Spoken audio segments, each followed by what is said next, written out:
Bonsoir chers frères en Christ. Ce soir, nous nous retrouvons encore pour parler toujours de la parole de Dieu. Mais aujourd'hui, la prédication ne sera pas apologique. Ce ne sera pas une prédication dans le sens de défendre la foi. Mais ce sera un simple enseignement que nous allons donner sur l'interprétation de la parole de Dieu.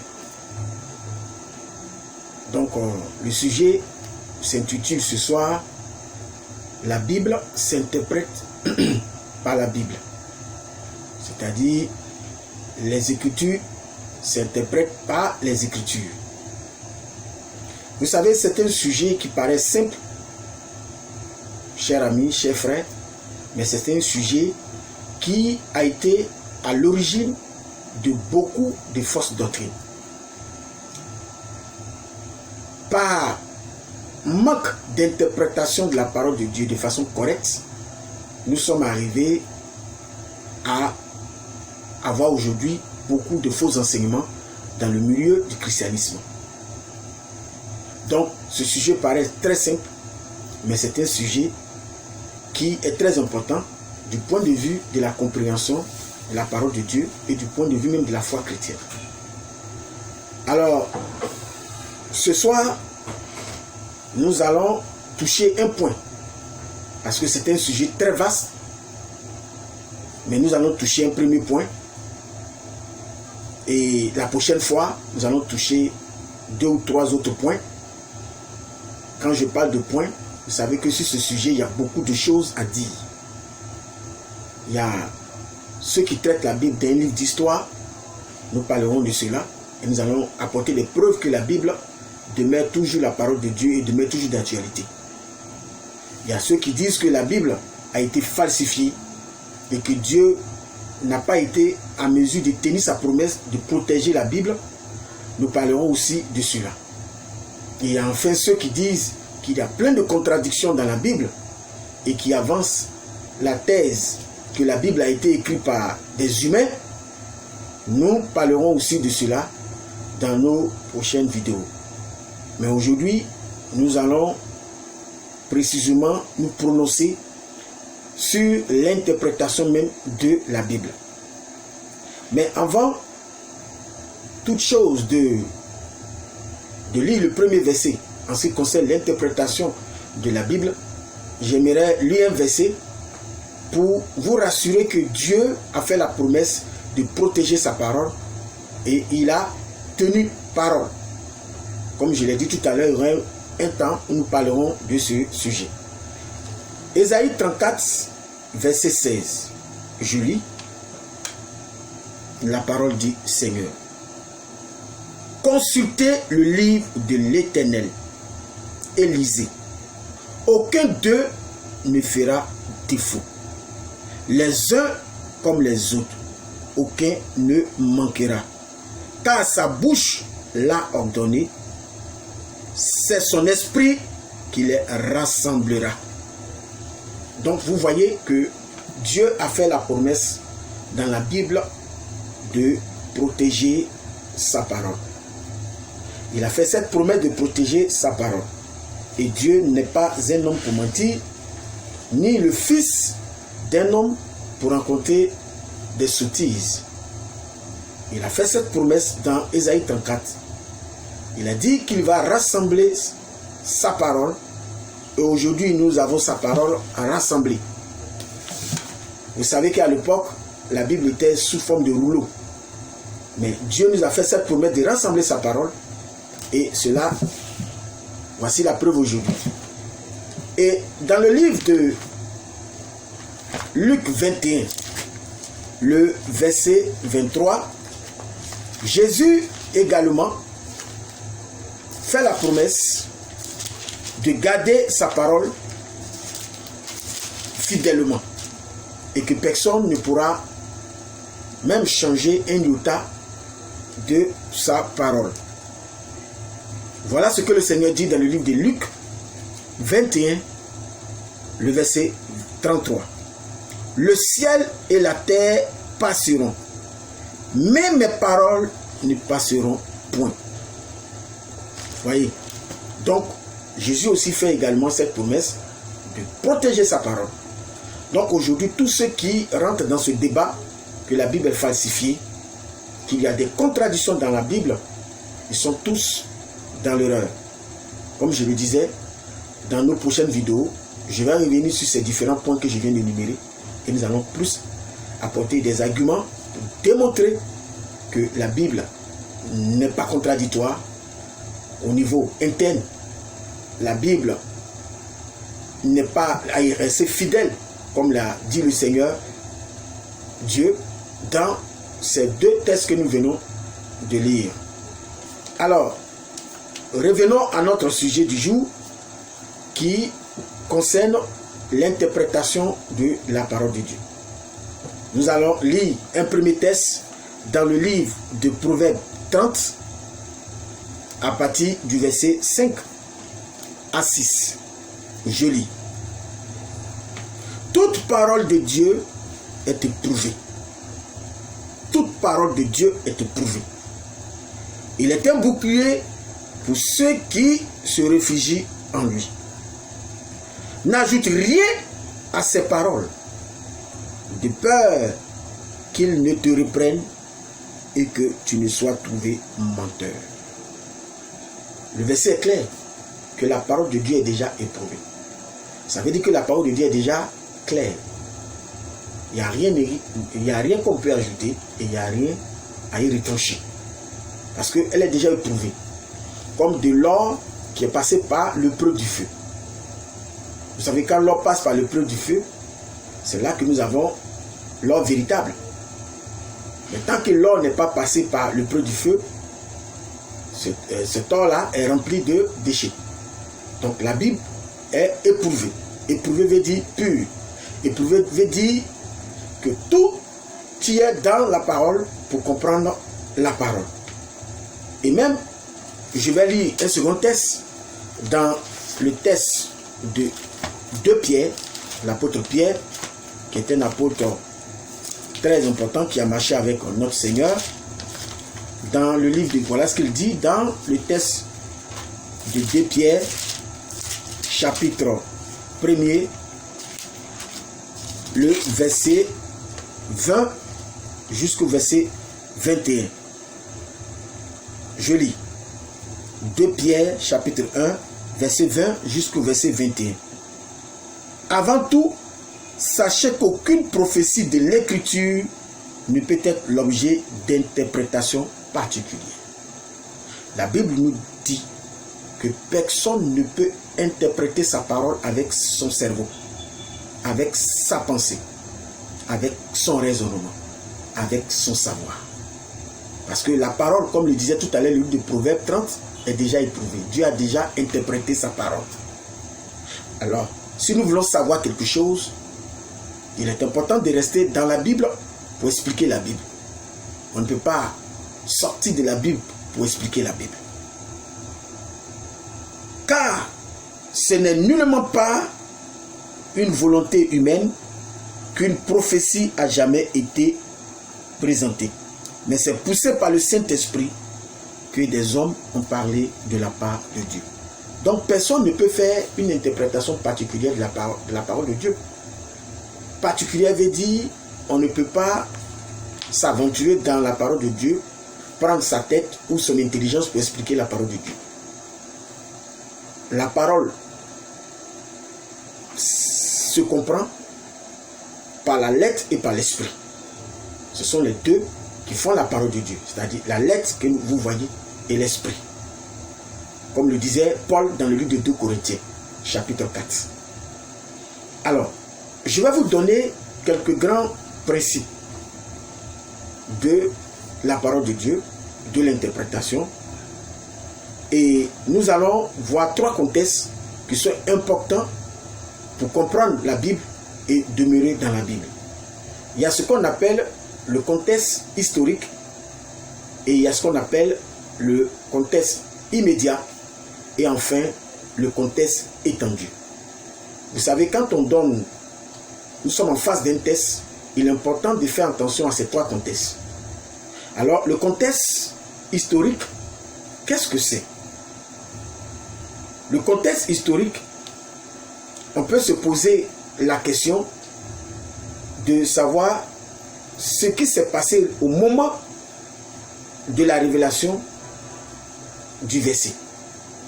Qu'est-ce qui s'est passé au moment, historiquement parlant? C'est dans quel contexte ce verset a été donné? C'est ce qu'on appelle le contexte historique. Et ensuite, on peut se poser la question, le verset s'applique-t-il juste pour ce moment où cela a été révélé, ou bien pour l'éternité? Est-ce que le verset cible-t-il quelqu'un en particulier, ou bien concerne-t-il tous les croyants ou toute l'humanité? Donc vous voyez que le contexte historique peut souvent nous éclairer de manière cruciale sur le sens d'un texte. Et cela est important pour comprendre ce qui s'est passé à ce moment-là, pendant que le verset ou cette partie de la Bible était en train d'être donnée. Et ensuite, il y a ce que nous appelons le contexte immédiat. Le contexte immédiat se réfère aux autres versets du même passage. C'est-à-dire quand vous prenez un verset, par exemple, si je prends Jean 3,16, pour mieux comprendre Jean 3,16, je dois remonter jusqu'au verset 1 de Jean 3 et jusqu'à la fin de Jean 3, voir tous les autres dits qui entourent Jean 3,16 pour mieux comprendre Jean 3,16. Donc le contexte immédiat se réfère aux autres parties du même texte. Alors, est-ce que le contexte immédiat a été un contexte qui a été inventé par les humains? Non. Parce que nous avons beaucoup de références dans la Bible qui nous permettent de comprendre que Jésus lui-même a utilisé ce contexte. Jésus a utilisé le contexte historique et le contexte immédiat. Et ensuite, le troisième point, il y a ce qu'on appelle le contexte étendu. Le contexte étendu, vous savez que souvent dans la Bible, il y a des versets clairs et il y a des versets un peu obscurs. Et souvent, lorsque nous lisons la Bible, que nous tombons sur un verset qui est obscur, qu'on n'arrive pas à comprendre, il faut étendre la compréhension de ces versets vers d'autres versets qui parlent du même sujet. Parce que vous savez que la parole de Dieu, Dieu peut commencer à dire quelque chose dans un livre et on peut retrouver une partie de ce qu'il a dit dans un autre livre. Et souvent, pour comprendre bien un verset, il faut rassembler dans toute la Bible tous les versets qui traitent du même sujet. Et ça, c'est très important pour mieux avoir une bonne approche de ce verset-là. C'est le cas du port de chaussures. Vous voyez, dans l'épisode de Exode, lorsque Dieu a appelé Moïse pendant son apparition dans le buisson Adam, il a demandé à ce que Moïse enlève les chaussures. Il y a certains, dès qu'ils ont compris cela, ils se sont arrêtés là. Et d'après eux, quand on se met en soutane blanche, et lorsqu'on se trouve dans un lieu où on adore Dieu, il faut enlever la chaussure. Comme si Exode 3 était le seul passage où Dieu a parlé de chaussures. Alors que dans plusieurs lieux, Dieu a parlé de chaussures. Si vous prenez par exemple Deutéronome 22, 5, on voit même que Dieu parle de chaussures. Et il a dit que pendant que les enfants d'Israël, tout le temps qu'ils ont traversé le désert, il a été pour eux comme un cordonnier. Parce que les chaussures ne se sont pas usées sur les pieds. Et quelque chose comme ça.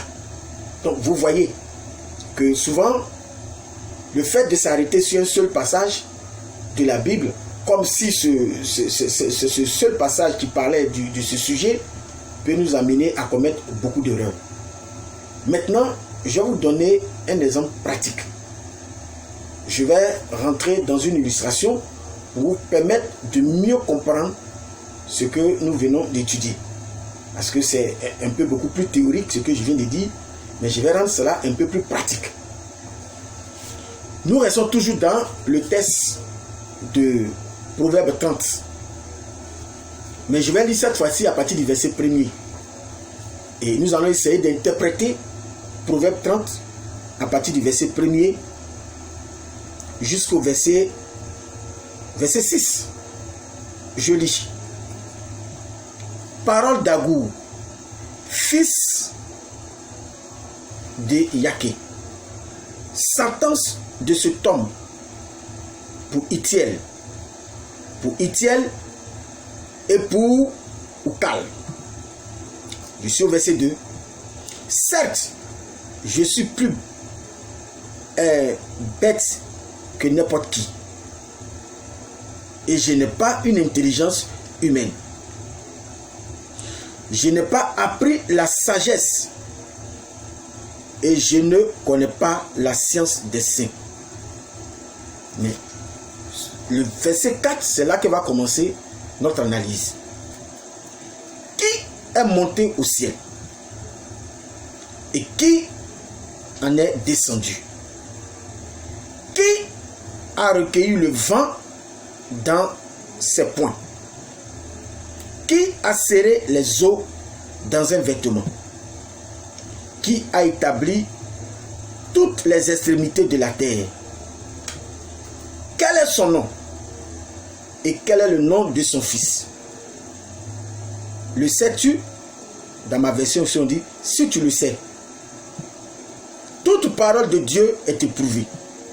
Il est un bouclier pour ceux qui se réfugient en lui.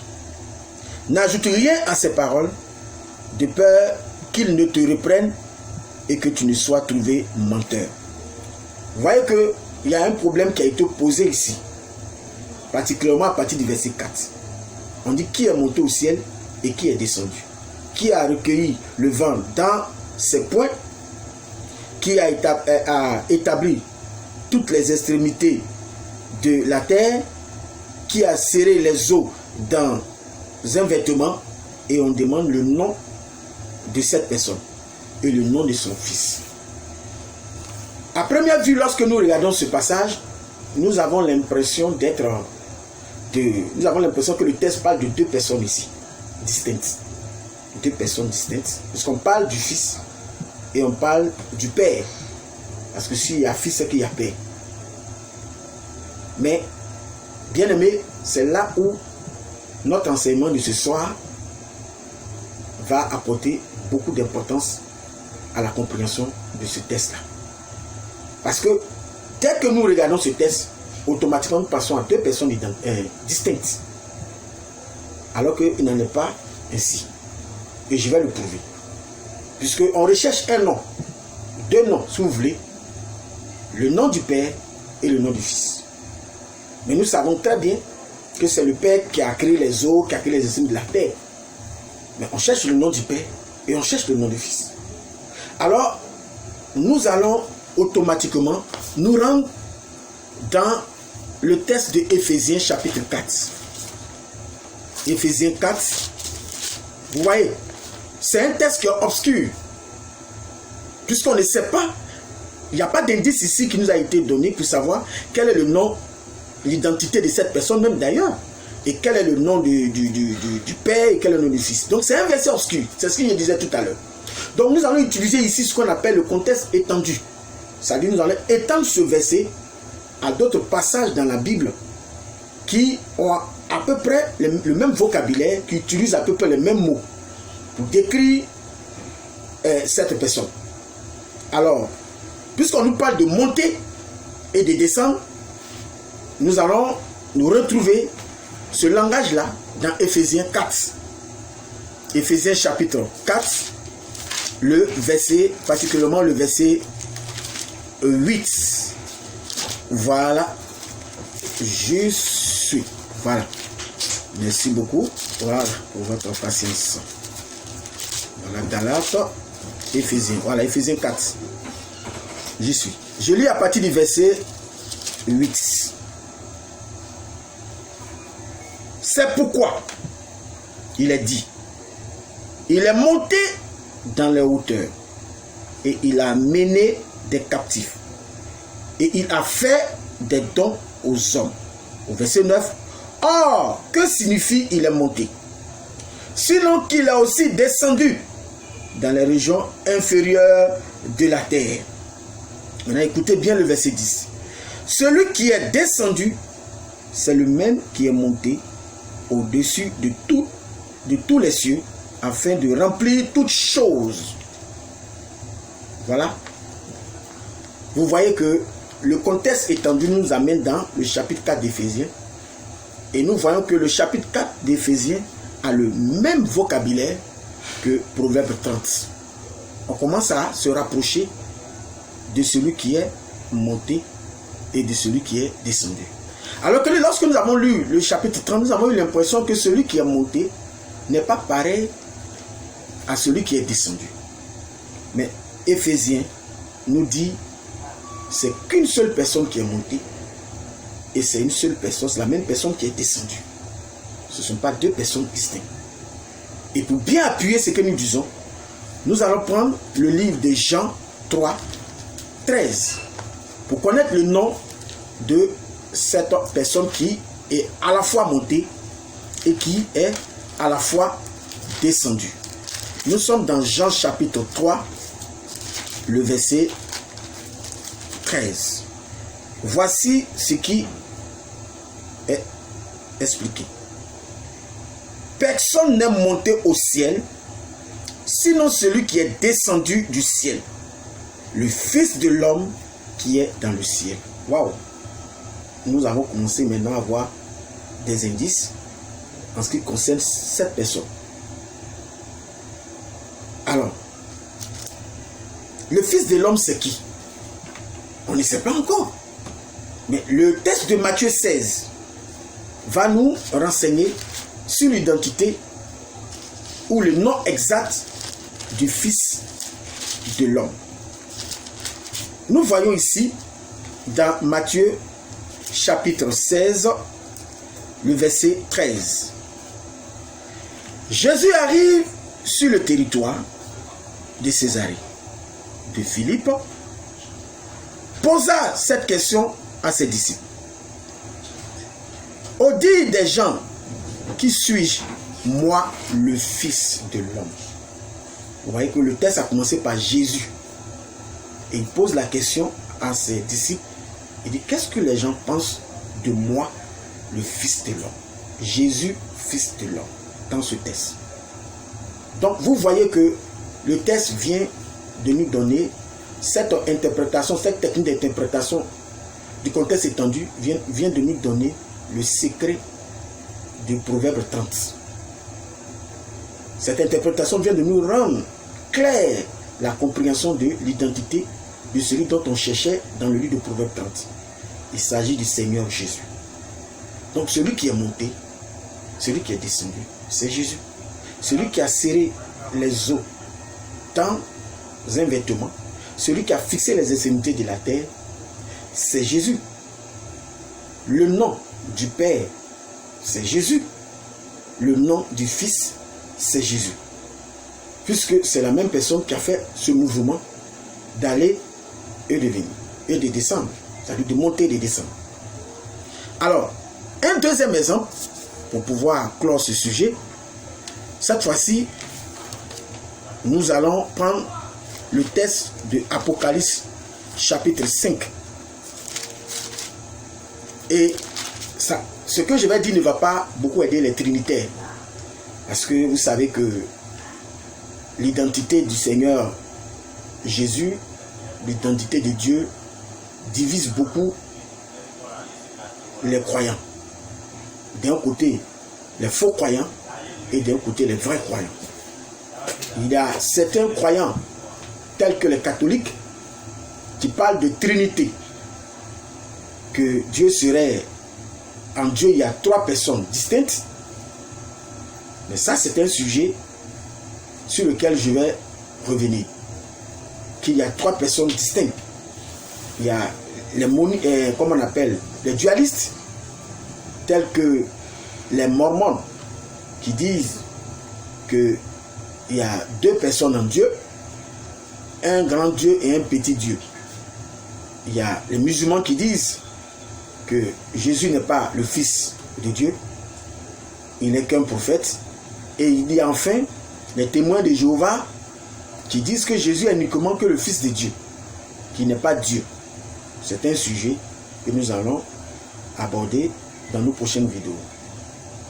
Mais pour l'heure, j'ai dit que ce passage, cette démonstration que je vais faire en m'appuyant sur ces règles d'interprétation, cette démonstration ne va pas aider ceux qui ont une fausse conception de l'identité de Jésus-Christ. Parce que nous disons que Jésus est Dieu. Et qu'il n'y a qu'un seul qui est à la fois Père, Fils et Saint-Esprit. Il n'y a pas 3 personnes distinctes en Dieu. Il n'y a qu'un seul Dieu qui se manifeste sous plusieurs formes. Il n'y en a pas 3. Alors, bref de choses, nous allons commencer en lisant Apocalypse chapitre 5. Et je demande votre attention à partir du verset 1er. Suivez très bien la lecture.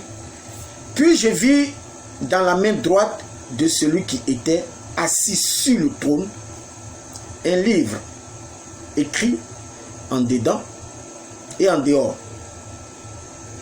Un livre qui est écrit dedans et dehors. Ça, c'est un grand mystère. Scellé de 7 sceaux, et je vis un ange puissant qui proclamait d'une voix forte: qui est digne d'ouvrir le livre et d'en rompre les sceaux? Mais nul dans le ciel, ni sur la terre, ni sous la terre, ne pouvait ouvrir le livre, ni le regarder. Et je pleurais beaucoup, parce que nul ne fut trouvé digne d'ouvrir le livre, ni de le regarder. Et l'un des anciens me dit: ne pleure pas. Voici que le lion de la tribu de Juda, le rejeton de David, a vaincu pour ouvrir le livre. Et c'est 7 sceaux. Au verset 6, et je vis au milieu du trône et des 4 êtres vivants, et au milieu des anciens, un agneau debout qui semblait immolé. Il avait 7 cornes et 7 yeux, qui sont les 7 esprits de Dieu envoyés par toute la terre. Il vint recevoir le livre de la main droite de celui qui est assis sur le trône. Quand il eut reçu le livre, les 4 êtres vivants et les 4 anciens se prosternaient devant l'agneau. On dit se prosterner. Qui est l'agneau? Pour que ces personnes se prosternent.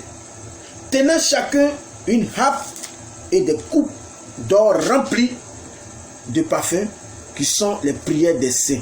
Et il chantait un cantique nouveau en disant: tu es digne de recevoir le livre et d'en ouvrir les sceaux, car tu as été immolé, tu as racheté pour Dieu par ton sang des hommes de toute tribu, de toute langue, de tout peuple et de toute nation. Les musulmans qui disent que Jésus est venu uniquement pour les juifs, je crois qu'ils ont les réponses ici dans le verset 9 de Apocalypse 5. Mais comme le sujet ne porte pas aujourd'hui sur l'islam, ce sujet porte sur l'interprétation de la parole de Dieu, nous allons diagnostiquer ce chapitre 5 pour savoir est-ce que celui qui est assis sur le trône est différent de l'agneau qui a été immolé. Puisque tout à l'heure je disais que c'est la même personne qui est Dieu, qui est Fils et qui est Saint-Esprit. Est-ce que cela est-il vrai ou faux? Je disais que ce texte, quand on le lit simplement comme ça, semble donner du crédit aux Trinitaires. Pourquoi? Parce que quand vous regardez le verset, particulièrement le verset 6, il est dit, et je vis au milieu du trône et des 4 êtres vivants et du milieu des anciens un agneau debout qui semblait immolé. Il avait 7 cornes et 7 yeux qui sont les 7 esprits de Dieu envoyés par toute la terre. Il vint recevoir le livre de la main droite de celui qui était assis sur le trône. Donc on a l'impression que on voit 2 personnes ici, l'agneau qui se déplace et qui va prendre dans la main de celui qui est assis sur le trône un livre. Donc les titulaires vont dire, voilà, quand nous disons que il y a 3 personnes distinctes en Dieu, voilà la preuve. Mais ne sautez pas vite, parce que nous allons, par l'interprétation des Écritures, comme la Bible s'interprète elle-même, nous allons songer ce verset, diagnostiquer ce passage, sonder ce verset, diagnostiquer ce passage pour comprendre réellement qu'en est-il de l'identité de celui qui est sur le trône et l'identité de l'agneau. Nous allons nous diriger tout droit. On va chercher d'abord à comprendre l'identité, connaître l'identité de celui qui est assis sur le trône, puisqu'on n'a pas mentionné son nom. Alors, nous allons nous diriger tout droit dans Ésaïe chapitre 6. Ésaïe 6. Voilà. Ésaïe chapitre 6. Verset 1er. Vous pouvez prendre Ésaïe 6, verset 1er. Alors, nous lisons. Puisque nous sommes en train de poursuivre l'identité de celui qui est assis sur le trône. L'année de la mort du roi Osias, je vis le Seigneur assis sur un trône très élevé. Oui. Ésaïe, par le jeu du contexte étendu, nous fait comprendre ici, rend le verset le chapitre de Apocalypse 5 clair. On nous dit l'identité de celui qui est assis sur le trône. On nous dit c'est le Seigneur qui est assis sur le trône. Voilà que nous avançons petit à petit pour connaître, parce que nous allons aller plus loin. On sait que c'est le Seigneur, mais allons plus loin pour préciser le nom de ce Seigneur-là. Alors, pour cela, nous allons évoluer encore dans le livre de Actes. Actes chapitre 9. Actes 9. Le verset 5 précisément. Actes 9. Le verset 5. Je lis. Il répondit, lorsque Paul allait à Damas pour persécuter les enfants d'Israël, il fait une rencontre extraordinaire et le Seigneur le frappe. Et suite à cela, le Seigneur appelle Paul et Paul cherche à connaître l'identité de celui qui est apparu dans la lumière. Et nous avons la réponse au verset 5 que je lis. Il répondit, qui es-tu, Seigneur? Paul pose la question. Et le Seigneur dit, moi, je suis Jésus que tu persécutes. Ah bon? Celui qui est assis sur le trône là, qui est le Seigneur là, il s'appelle Jésus. Peut-être que vous allez me dire que, non mais, Jésus est Seigneur, Dieu aussi est Seigneur. Peut-être que c'est ce que vous allez dire. Mais Dieu est Seigneur, Jésus est Seigneur. Mais nous allons lire aussi, avancer pour voir, il y a combien de seigneurs? Est-ce que la Bible atteste qu'il y a plusieurs seigneurs? C'est ça la question. Sinon, je suis d'accord avec vous, pour que lorsque vous dites que, mais il y a plusieurs seigneurs, mais malheureusement, même si je suis d'accord avec vous, la Bible reste la vérité. On va toujours vérifier la Bible. Et vous allez voir que la Bible va nous dire s'il y a plusieurs seigneurs. S'il y a 2 seigneurs, l'un le Seigneur Dieu et l'autre le Seigneur Jésus, ou pas. Nous allons tout droit dans le texte d'Éphésiens 4. Excusez-moi. Éphésiens 4 à partir du verset 5. Nous lisons Éphésiens 4 verset 5. Il est écrit, il y a un seul Seigneur. Waouh, un seul. Donc il ne peut pas avoir Seigneur Jésus à part, et puis Seigneur Dieu à part, ou bien si vous voulez Seigneur Saint-Esprit à part. Il n'y a qu'un seul Seigneur. Donc celui qu'on a vu sur le trône dans Apocalypse 5, assis là, que Esaïe a appelé Seigneur, c'est Jésus-Christ de Nazareth. Vous voyez ici que par le jeu de l'interprétation, du contexte étendu, nous avons fini par rendre plus clair un verset qui était obscur. Est-ce que vous avez vu que je suis sorti de la Bible? Je suis resté dans la Bible pour expliquer la Bible. Vous savez très bien, ça tout le monde le sait, je ne suis pas besoin. Mais si vous voulez, pour certaines personnes qui ne sont pas habituées à la Bible, si Jésus est le Seigneur Jésus-Christ, qui est assis sur le trône, qui est l'agneau? Tous ceux qui sont habitués à la Bible savent très bien que lorsqu'on lit le livre de Jean chapitre 1, le verset 29, il s'agit encore de la même personne, le Seigneur Jésus-Christ. Je lis Jean 1, le verset 29. Le lendemain, il vit Jésus. C'est Jean qui, l'apôtre, le prophète Jean-Baptiste qui parle. Le lendemain, il vit Jésus venir à lui et dit: voici l'agneau de Dieu qui ôte le péché du monde. Qui le prophète Jean a vu? Jésus, qu'il nomme l'agneau de Dieu. Donc vous voyez que Apocalypse 5, c'est une seule personne qui était en mouvement là-bas. Cette même personne était assise sur le trône, et cette même personne était dans la forme de l'agneau qui devait verser son sang pour sauver l'humanité. Il n'y a pas de confusion en Dieu. Et dans le livre de Joël, Dieu nous a fait la promesse que son peuple ne sera jamais dans la confusion. Et même dans 1 Corinthiens 14, il est dit qu'il n'y a pas de confusion en Dieu. Et voilà que c'est clair. Voilà ce que c'est clair. Lorsqu'on reste dans la Bible pour expliquer la Bible, nous n'allons pas arriver à ces fausses doctrines que nous voyons aujourd'hui partout sur le terrain. D'autres se lèvent, disent sont Jésus-Christ. D'autres se lèvent, disent sont ceci. Quand on reste dans les Écritures et nous utilisons les contextes historiques, immédiats, étendus, que nous retrouvons même dans ces mêmes écrits, nous ne pouvons que rester dans la vérité de Dieu. Cette vidéo, cette première partie va prendre fin. Je vais revenir la semaine prochaine où je vais vous montrer que ce contexte que je viens d'utiliser, que ce soit le contexte historique, le contexte immédiat et le contexte étendu, je n'ai pas pris ailleurs que dans la Bible. Je vais vous montrer les prophètes avant moi qui ont utilisé cette méthode. Et je vais vous montrer que Jésus même, et même les apôtres, ont utilisé ces méthodes.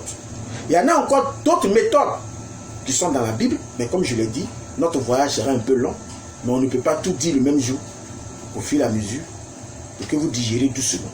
Nous allons avancer pour que, à la fin, chacun soit vraiment un chrétien prêt, averti, à affronter beaucoup de fausses doctrines et de menteurs sur le terrain. Sur ce, que le Seigneur vous bénisse, mais je vais laisser mes contacts. Pour ceux qui sont en Côte d'Ivoire ici, vous pouvez m'appeler au 07 08 04 58 17. Ceux qui se trouvent à l'étranger, partout ailleurs dans le monde, vous pouvez m'appeler au plus 225, je répète, au plus 225 07 08 04 58 17. Que le Seigneur vous bénisse. Au revoir.